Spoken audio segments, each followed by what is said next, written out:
John Bolton listens to U.S. President Donald Trump speak during a cabinet meeting at the White House in D.C. on April 9, 2018. President Donald Trump said Monday that major decisions would be made on a Syria response in the next day or two, after warning that Damascus would have a big price to pay over an alleged chemical attack on a rebel-held town. By Nicholas Cam, AFP, Getty Images.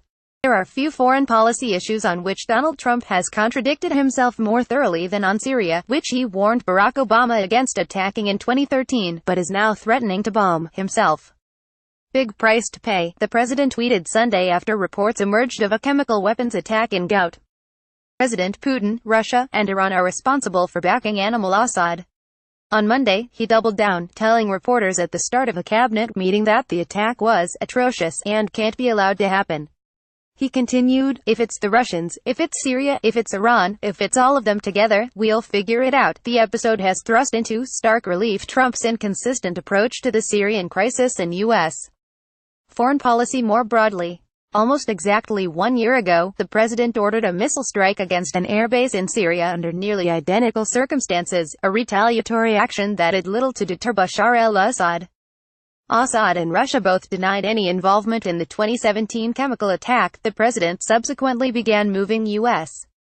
troops into Syria, but has lately been agitating publicly about pulling them back out. He does this frequently. He puts himself out there and he builds a box around himself, and then he has to commit to what he is already on the record for saying. He doesn't speak with a lot of forethought or restraint on this, and therefore it leads to some further obligation to act. John Glazer, the director of foreign policy studies at the Cato Institute, told me. Inside Foggy Bottom, there is confusion over what role the State Department will play in advising the president, given that Mike Pompeo is still awaiting Senate confirmation. According to one staffer, the National Security Council has written 3 different policy memos on the topic, but experts at state have largely been cut out of consultations. Trump's contradictory strategy recalls Obama's own 2013 red line on Syria, which he later ignored. A very similar thing happened with Obama, Glazer added, noting how the former president declared that any use of chemical weapons would precipitate a U.S. response, but ultimately backed down after Congress declined to authorize the use of military force. Trump, who was previously one of the loudest voices against intervention in 2013, now blames Obama for leaving him with the Syrian disaster. But according to Nicholas Burns, a former U.S. ambassador who served Bill Clinton and in both Bush administrations, Trump's approach in Syria has more in common with Obama's than either would likely admit. "I think that the president's tweet yesterday was specific enough that he has effectively drawn a red line as well," Burns told me. "I think that the president needs to respond to this. This leaves Trump in the same quagmire Obama said haunts me constantly," in an interview for Vanity Fair last year. And for good reason. For years, the multi-pronged conflict in Syria has been a humanitarian crisis with no easy answer. Providing more support to rebel groups could accidentally place weapons in the hands of terrorists, prolong the war, or lead to mission creep that ends with American boots on the ground. Doing nothing empowers Assad to continue slaughtering his own people, and allows Russia and Iran to deepen their military foothold between Israel and Iraq. So far, the Trump administration appears to be proceeding cautiously.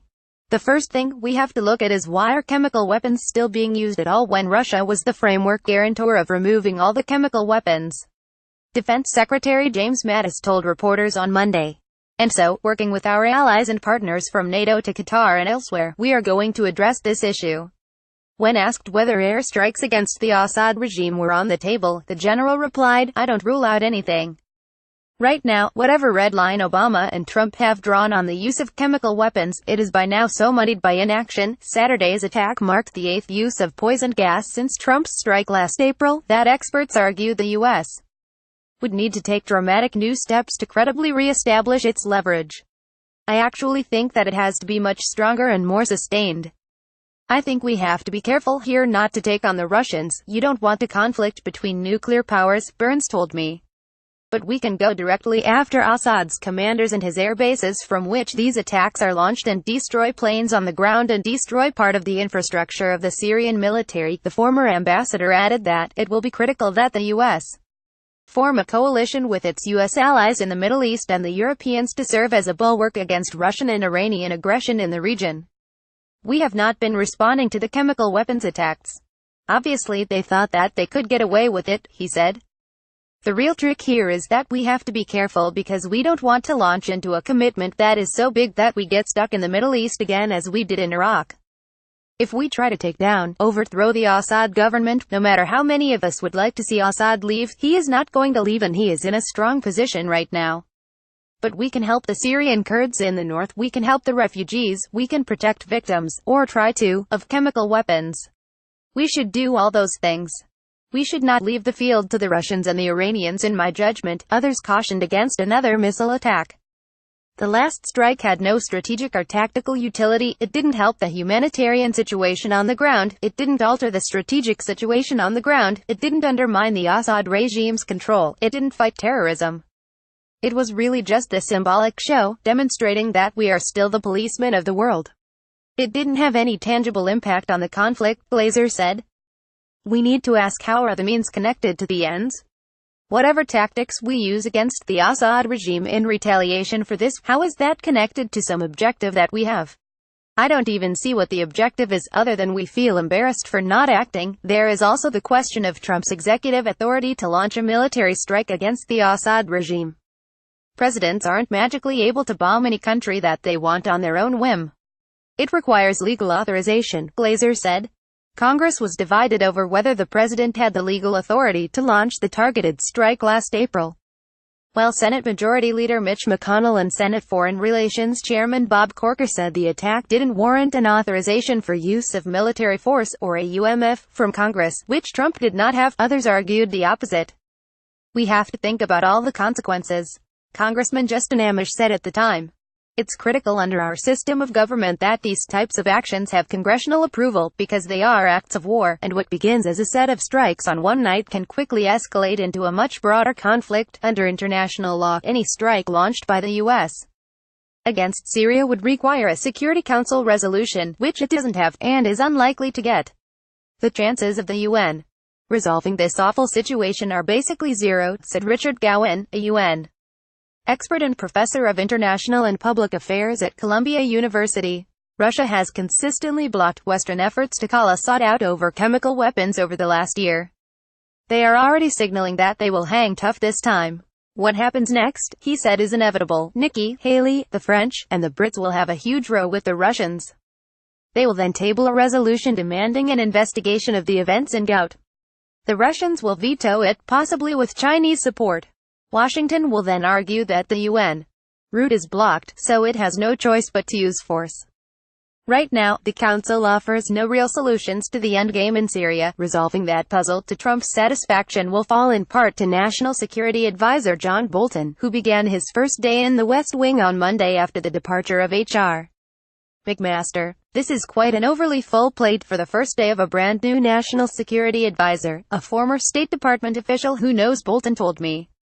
The good news is that Bolton is up to speed on policy and knows the U.S. government well. The bad news is, he hasn't worked in this White House. And while Bolton clearly knows the president, he hasn't worked for him. It is unclear what Bolton will advise the president to do.